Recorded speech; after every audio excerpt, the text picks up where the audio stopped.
ابو نور علیہ رحمہ نے لکھا ہے، فرماتے ہیں محمود غزنوی کا دور تھا تو ایک آدمی محمود غزنوی کے پاس نا اپنا کیس لے کے آیا، مدعی بن کے آیا۔ اس نے کہا بادشاہ میرا کیس بڑا نرالا ہے۔ بادشاہ سلامت نے کہا وہ کس طرح؟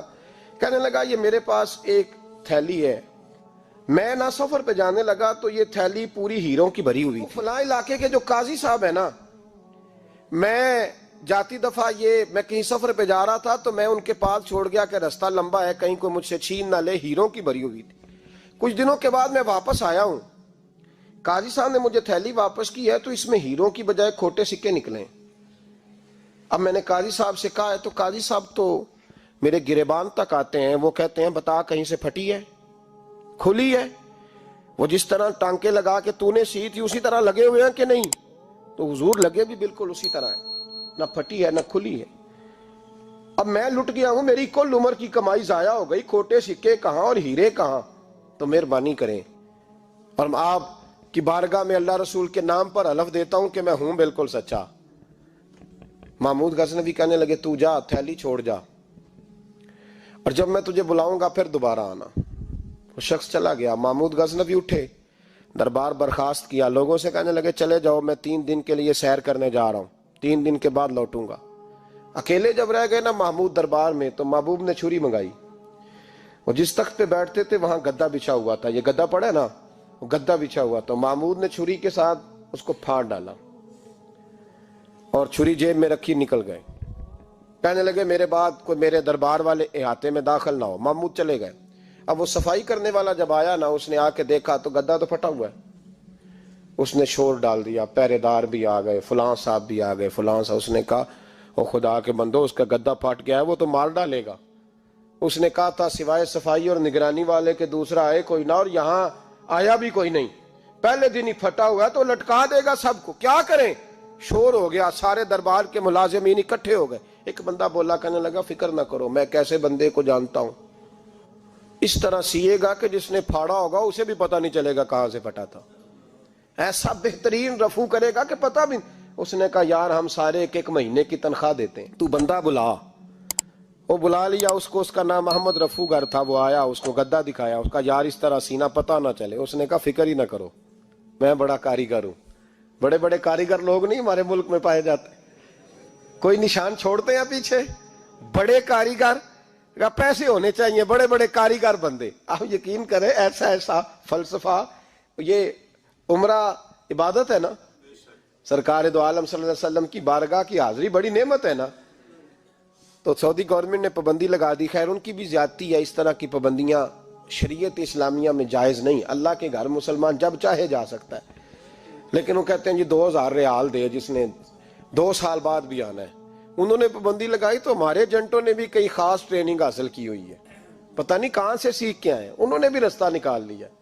ایک صاحب سے میں نے کہا کہ جناب وہ 2000 ریال لگ گیا تو کیا کرنا ہے؟ کہنے کوئی مسئلہ نہیں، پاسپورٹ نواں بنوا لو، گنجائش ہے، یعنی ہر شے کا حل ہے۔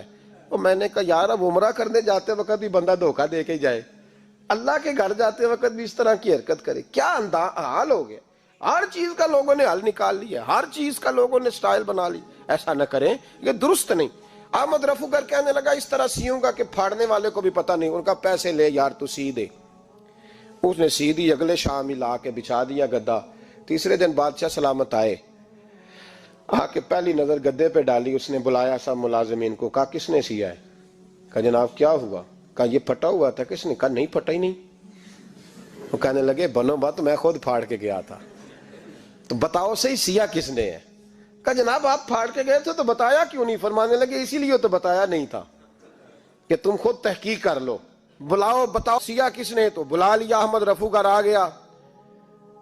اس کو جب بلا کے سامنے بادشاہ کھڑا کیا، کہا بھئی تو نے سیا ہے؟ کہنے لگا حضور آپ کے سارے ملازم کٹھے ہو کے آئے تھے، میری غلطی کوئی نہیں۔ کہا نہیں یار تو بڑا کاریگر ہے، میں نے اپنے ہاتھ سے پھاڑا تھا پر مجھے بھی نہیں پتا چل رہا کہاں سے پھٹا تھا۔ اچھا یہ بتا یہ تھیلی جو ہے یہ بھی تو نے سی تھی؟ اس نے کہا جی آپ کے خادم کا ہی کارنامہ ہے، وہ فلانے علاقے کے قاضی صاحب آئے تھے، اس میں سے ہیرے نکال کے تو کھوٹے سکے بھرے تھے، تو مجھے بھی تھوڑا سا حصہ ملا تھا۔ محمود نے سارے گواہ بھی اکٹھے کر لیے، ثبوت بھی اکٹھے کر لیے۔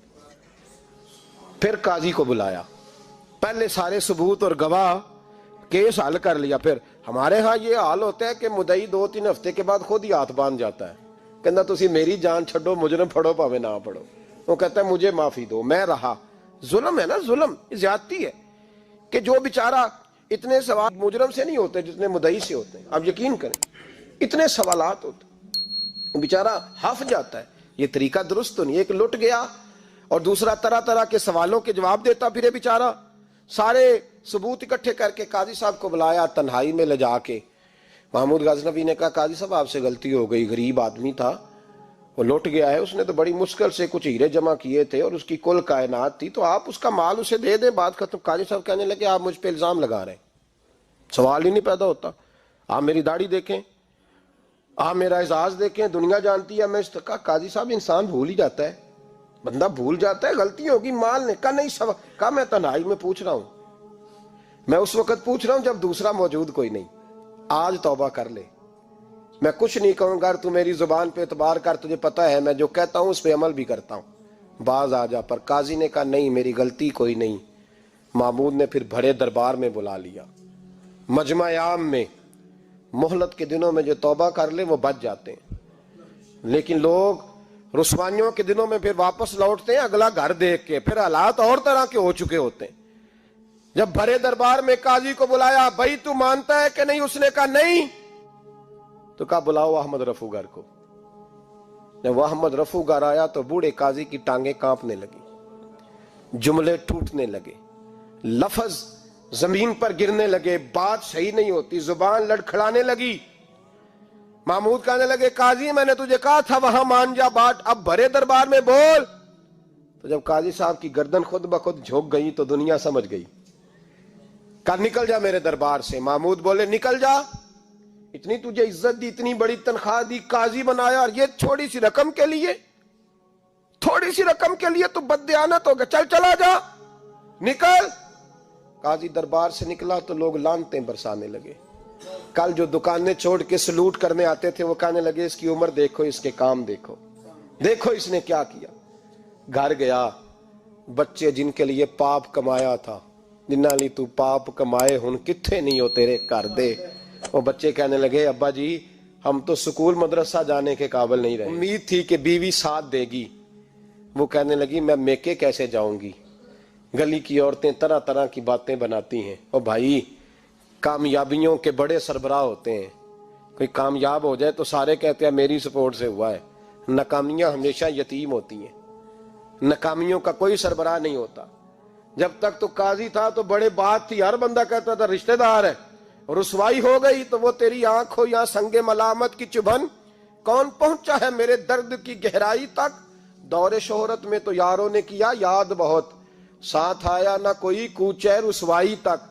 اور میاں صاحب کہنے لگے ساری عمر ہی آٹا گد ہے, میں لکھاں کیتے نہیں پیڑے, اب وقت آیا ہی تے محمد بخشا کوئی نہیں ہوں بیٹھا نیڑے. حالات ہی بدل گئے. قاضی خاموشی سے اندر چلا گیا, اپنی رسوائی سمیٹ کے بستر پہ لیٹا. نہ روٹی کی بھوک لگی, نہ پانی کی پیاس لگی, نہ نیند آئی. ساری رات تڑپتا رہا. سویرے گھر والوں نے دروازہ کھولا تو روح پرواز کر گئی تھی, دنیا چھوڑ گیا. حضرت ابو نور علیہ رحمہ بولے, فرمانے لگے یاد رکھو کبھی بددیانتی نہ کرنا, کبھی. یہ تو محمود غزنوی کی عدالت تھی, قیامت میں رب کریم کی عدالت لگے گی. اور فرمایا وہاں تو گواہی دینے والا احمد رفوگر تھا, قیامت میں تو تمہارے اپنے ہاتھ پیر گواہیاں دیں گے, ہمارا اپنا وجود گواہی دے گا. اور فرمایا یہاں تو لعنتیں دنیا دار برساتے تھے, وہاں فرشتے ہوں گے. اور قاضی کو تو موت آ گئی تھی, قیامت میں تو دوبارہ موت بھی کوئی نہیں آئے گی, وہاں تو رہنا ہے اور سہنا ہے.